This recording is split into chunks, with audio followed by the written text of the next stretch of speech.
Russ, welcome. Damn. Welcome to Denver, Russ. Thanks, man. Your coach and your general manager have already spoken about the kind of impact you're going to have on the team's work ethic and attitude. I'm curious what you think about your on-court role with the Denver Nuggets. Just compete, play hard, lead. I have many traits, and leadership is probably the one I really enjoy doing most, on and off the floor. And leadership is something that can transpire through a locker room, through a culture, through an organization. And on the floor, that's primarily where I will lean into more. Russ, what made Denver a destination that you wanted to end up in this summer? Just a culture, looking out, from outside looking in. Team has always been at the top of the Western Conference. Always in the hunt to win a championship, always play the right brand of basketball. I'm always, at this stage of my career looking to play the right way regardless of the wins or losses, understanding that playing the proper brand of basketball allows everyone to kind of get involved, allows the team to grow, and also allows you to be able to win at the highest level. And the Nuggets, has been doing that for years, and I'm grateful to be here. Hey, Ross. Welcome. You have played with a lot of talented guys all in your career, but what are your thoughts about, of course, Nikola Jokic before you played with him? Have you talked to him? What do you think? What are your expectations to be with him in the court? Honestly, just to be on the floor with him is a grateful honor, and I'm grateful for that. He does so many different things on the floor that allows other people to be great, and I'm just happy to be able to be a part and not playing against him or scouting against him, and I'm able to kind of see his greatness up close and see the things he's able to do, not just on the court but off the floor as well, and I'm grateful for that. Russell, you talked about the culture here. I'm curious if there was anyone on the team that you spoke to in the offseason to kind of get a feel or a read on what it's like here? I talked to a multitude of people, but primarily I talk to DJ a lot. Me and DJ are close, and we talk about a lot of different things, but the culture and how things were here. He kind of springboarded that conversation, and from then on, I kind of talked to everybody else as well. Russ, Calvin Booth was saying that you maybe had a relationship with Nikola. That's kind of been the talk. Where does that stem from? What's it been like to get to know him over the years? I think just competing at the highest level, respect level, I think. I had an utmost respect for Nikola and the things he's been able to do in his game thus far. And I think it's vice versa. And us having that allows us to, mesh immediate conversations, understanding what it takes to win. And obviously he's won a championship, so he knows exactly what it takes to win. And I'm here to be able to hopefully bring another one here. Well, Russ, on that right here, how important is that championship to you? You've accomplished so much. Yeah. Where is that in terms of your desire and motivation? Honestly, it's. I think this time of the year, everybody's going to say they want to win a championship. Everybody's going to say the same thing. It's not like live or die, to be honest. I love playing the game of basketball. I love having fun. I love using this platform to do other things. And winning a championship is very difficult and very hard, and a lot of things have to go your way. I think long as we, as a team, put our best foot forward, we can live with the results. And if that's the championship, then I'm grateful for that. And if it's not, I'm also grateful for the opportunity and being able to learn through a process that, you may not be able to encounter for years. Russell. What's that? It's my dog. Russell, two of the things that, the Nuggets kind of missed last year was rim pressure, off the dribble, in half court, and rim pressure in transition. When you make the decision, kind of in free agency, did that play into it? Well, and because those are two things that you have done, traditionally over the course of your career, that those are kind of some of the strengths of your game.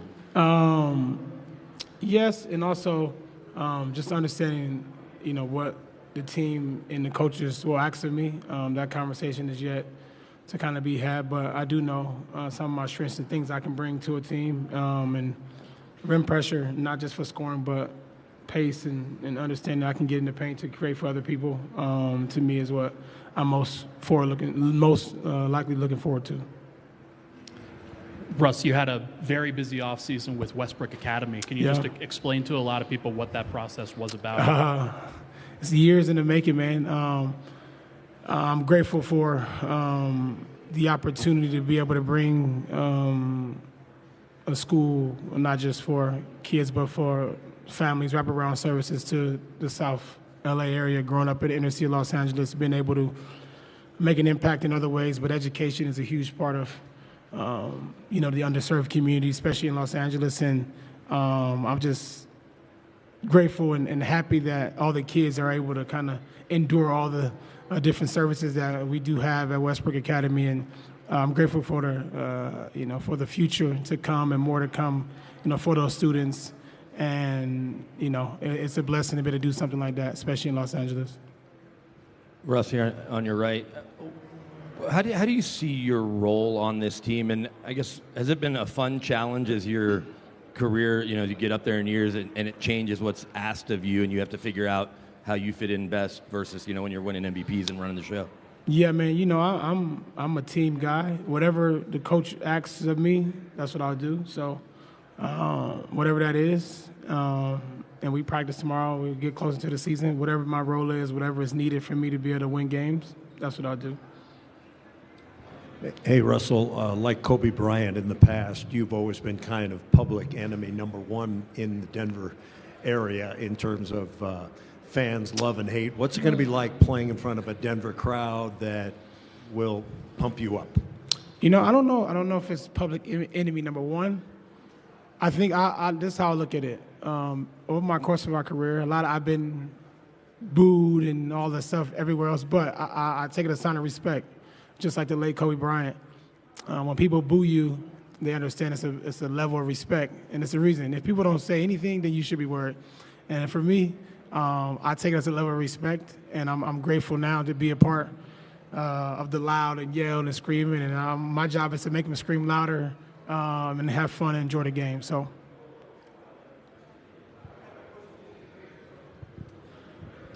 Russell, joining a point guard room with Jamal Murray, just what are those conversations? What are those moments, like on and off the court, do you think are going to be like, just with somebody as competitive as him and as you? It's going to be great. My job is to be able to push Jamal to be the best he can be,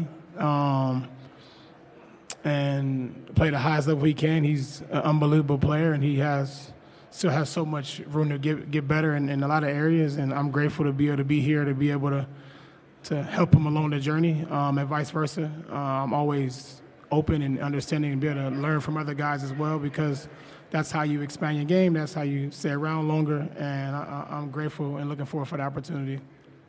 Russ, we just saw Peyton called you his idol. Yeah. How excited are you to tap into his potential and be around him a lot more as Cali guys? Very excited. Peyton is excited. He's young. He's ready to compete, and my job is to be able to teach him some of the things I've learned over the years, understanding how important it is to be able to not take a day, a game, a practice for granted, and understanding how important this part of his life is, and having an opportunity to be able to play in the NBA and understanding what that entails for him and his family. And I'm going to tap into him all areas, not just basketball, but life. And that's a part of leadership as well. So. You've touched on the leadership aspect a couple of times. This is a pretty young roster in a lot of areas, with guys who were even growing up watching you play earlier in your career. What's it kind of just been like to be around all of those guys so far, even at workouts in that kind of setting? And it's good. It's probably this is probably last year, not so much. This year is probably the first time I've heard like a lot of different stories from some of the young guys of when they saw me play when they were in high school or when they saw me play years ago. So hearing some of those stories is, one, inspiring for me. I love to just know and understand and understand people's journey and how, their why.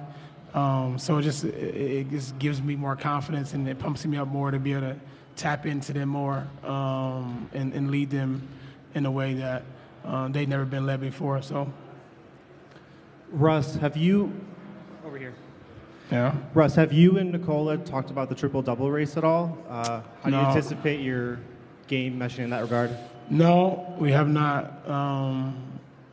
Have not had a conversation about it, and I don't know if there's a race or not, but we have not talked about it at all. Nikola is, the best player in the world, and he's playing at the highest level. And all we care about, and he'd probably tell you the same, is winning basketball games, and that's it. Russ, you talked about mentoring Peyton and trying to help him along and teach him about the game and life. Did you have a player when you came into the NBA that helped you along, that showed you the way, so to speak? Yeah, I mean, when I was in Oklahoma, Nick Collison was, we're still friends to this day, helped me in so many different ways. And, he probably doesn't even know this, but just off the floor, how he manages everything else besides basketball allowed me to be able to be, a good basketball player at the time. And I'm grateful for him and his knowledge that he shared with me as a young player coming into the league. Awesome. You're glad you're not scouting against Nikola anymore. Yep. What was the experience of trying to scout him like on previous teams that you've been on? Good luck. That's it. You just hope that he missed, or I hope it's nothing you can do, which is, you want to be able to be on the team with somebody that's literally unguardable, and I'm grateful to be on this team. So. You're known as pretty intense. Yeah. Have you mellowed at all over the years, or are you going to rage to your last breath? Let me think. I'm never changing. I'm not going to change who I am. I'm not going to change anything about me. My intensity, and I think that the people confuse like intensity with competitiveness. And like when I compete, like I don't know, when I'm on the floor, I don't want to be walking around shaking hands, kissing babies. I don't really want to do that. I'm there to, excuse my language, but kick some ass. And besides off the floor, I'm chill, I'm mellow, I'm not as intense as you may think. I just like to have a good time and have fun.